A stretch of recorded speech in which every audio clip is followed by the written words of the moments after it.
Yo, what's going on, guys? Welcome to the Vikings Now by Chat Sports. My name is Patrick Siepman.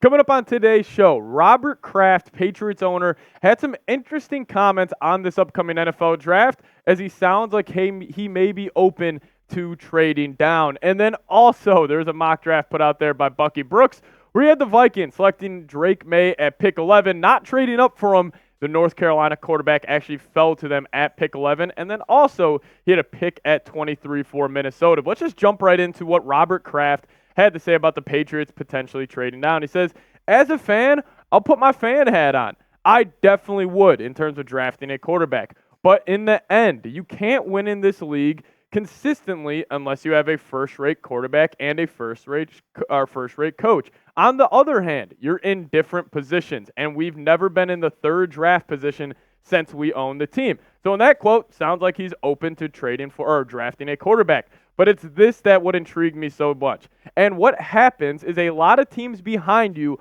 are really desperate to move up. And so we're going to be open to whatever could come our way.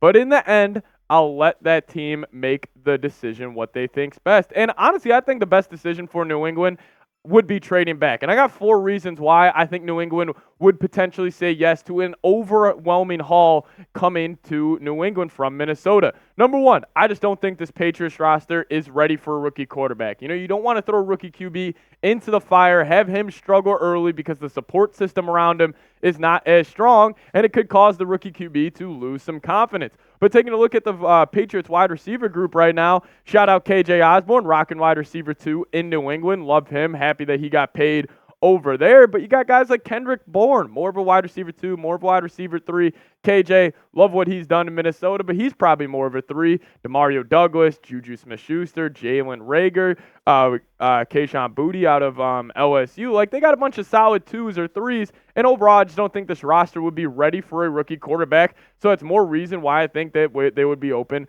to trade back. And what about this? What if they like Drake Maye, Jayden Daniels, or J.J. McCarthy, but they don't fully love those quarterbacks? Like, what if they have this thought of them where it's like, hey, if they're available at 3 and we don't get a lot of good offers, we will take them. But if we get an overwhelming haul from Minnesota where we could offer them 2 first-round picks this year, a first-round pick next year, I bet you they're going to think kind of through their process and be like, okay, we like these guys, but we don't love them. Maybe let's build the roster around them and go in a different direction. And some other options for New England, if they do want to trade back to picks 11 and 23, they could still get a quarterback. They could go get a Michael Penix. They could go get a Bo Nix. They could go get a Spencer Rattler maybe in the 3rd or 4th round. Or if you want one of these guys, you take best player available at 11, and then you take Michael Penix at 23. I think New England, where they are right now, it would be better for them to just build a better roster around around whoever the quarterback may be instead of going all in on a QB at pick number 3. And it also leads me to this. Let's just say the Vikings do give them 3 first-round picks, and they take 2 players this year, and then they also have a first-round pick for next season. Well, they could package both of those first-rounders and move up next year because we always know there's going to be a quarterback that rises up the draft boards during the season, and maybe he ends up, getting more buzz around being a true franchise quarterback in the NFL because, as we know, next year's class is not looking too good. But let's just say New England, they could go all in on next year and be that one team that is dying to trade up. And if with a trade with the Vikings, they would have ammunition to do so. And also 4, the Patriots have a new head coach. They have a new GM. And let's just say they go and take Drake Maye or Jayden Daniels. And let's just say they don't work out. They could all get fired because of this. And I don't know if they want it to kind of be their all-in move to be for a quarterback. I just think maybe you go the safer route. And obviously, the famous saying, no risk it, no biscuit. I understand that. But with where New England's at, I think they would rather take the San Francisco 49ers route, build a complete team, and then maybe go get a quarterback in the later rounds. And this was a trade idea that I cooked up. And it's an overwhelming offer. It would be the Vikings obviously receiving that number 3 pick, but you would be sending over a 2024 first rounder, pick 11, and then pick 23. Then also your first next season and then also a third-round pick, and it would be probably to draft this guy, Drake Maye. I think all reports are kind of leaning towards the Commanders either taking Jayden Daniels, or we heard that wild report from Pelissero that maybe J.J. McCarthy could go there. Put some deeper numbers on Drake Maye, because I do think if they trade up to pick 3, it will be for the North Carolina quarterback. Adjusted completion percentage this past season was at 75.1, very, very solid. His average depth of target, ADOT, was at 11 yards. Good as well. Big-time throw percentage at 7.7. That was one of the highest in the class. Turnover-worthy play rate, a little higher than some of the other QBs in this class, but I think that was due to he having to kind of carry North Carolina a little bit in the last season. But then also, he had a great average time to throw. Credit to his offensive line at 2.79 seconds. But if he would come to Minnesota, he will be playing with a bunch of dogs. And that's always my take with this quarterback class. I've said it countless times. The number 1 QB is Caleb Williams. The number 2 QB is whoever's going to come and throw the ball to Justin Jefferson, Jordan Addison, TJ Hawkinson.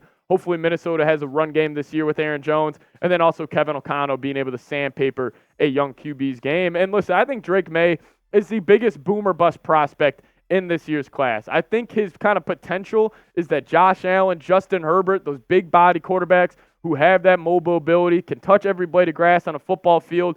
But his probably floor is probably around a guy like Carson Wentz. So we'll get more to this here in a second around Drake Maye, him heading to the Minnesota Vikings. But first, I got to tell you guys about Game Time. They're sponsoring today's edition of Vikings Now. If you guys download the Game Time app and use code CHATSPORTS, we'll give you guys $20 off your first purchase. You shouldn't have to worry when you buy tickets to your next big event. Game Time is the fast and easy way to buy tickets for all sports, music, comedy, and theater events near you. With killer last-minute deals, all-in prices, views from your seat, and their best price guarantee, Game Time takes the guesswork out of buying tickets. And my favorite part of it, you can literally see the view from the seat or from the app from the seat that you are going to get, so you know exactly what to expect when you arrive. And they're all in prices. Show your total up front, so you know you're getting a great deal before you check out. You just buy tickets in 2 seconds with 2 taps. Game Time has deals on tickets right up to the start of the event and even an hour after it starts. It's the place to find last-minute seats. So download the Game Time app, create an account, and if you use code CHATSPORTS for $20 off your first purchase, terms apply. Again, create an account, redeem code CHATSPORTS for $20 off. Download Game Time today. Last-minute tickets, lowest price guaranteed. So kicking it back to this trade where Minnesota will be sending a haul to New England, I think it's a great move for Minnesota, but I don't know if the Patriots would say yes to this. And if you're a Patriots fan watching this video or you're a Vikings fan watching this video, let me know your thoughts down below in the comments section, because I think this is an overwhelming haul. I think this is enough draft capital to at least have New England question if they want to do this. But if you're a Patriots fan, let me know if you would accept this, A for accept, D for decline. Or if you're a Vikings fan, obviously let me know if you would do this deal as well. I would do it. I would go all in for a guy like Drake Maye. You know, because I've always stayed in this camp where it's like, if you love a quarterback, it doesn't matter about that future first-round pick. It doesn't matter about that future third-round pick, because there is no position in sports that moves the needle as much as the QB position does in football. And if you could get a guy like Drake Maye, I think it would be just great for this football team. Now, coming up here on the show, is Drake Maye falling to pick 11? Well, in a recent mock draft from Bucky Brooks, he had the North Carolina quarterback falling all the way down, out of the top 10, to pick 11 in his recent mock draft. And I don't think it's that crazy. But let's take a look at what happened before the Vikings selected Drake Maye. So Caleb Williams goes number 1. No duh, that's going to happen. Lock it in. Jayden Daniels goes to Washington with pick number 2. I think that's also likely as well. But this was the curveball that Bucky threw us. He had the New England Patriots staying at pick 3 and drafting J.J. McCarthy. Now, where does Drake Maye go? Well, he had Marvin Harrison going to the Cardinals. He had Jim Harbaugh getting his franchise left tackle in Joe Alt. And then he had the New York Giants getting Malik Neighbors at number 6. I think that's likely. But also, if Drake Maye's on the board, are the Giants really going to pass on him? And then Olu Fashanu going to the Titans to give them more offensive line depth. Dallas Turner, the edge, going to Atlanta. And then Chicago getting Roman Dunze. And then Aaron Rodgers and the New York Jets getting Brock Bowers. And listen, I don't think the draft has, I don't want to say any way of falling like this, but I do think if Drake Maye starts to fall in this year's draft, you're going to have a team like the Denver Broncos, Raiders, or the Vikings to go and trade up for one of these guys. However, I can see a quarterback falling in this year's draft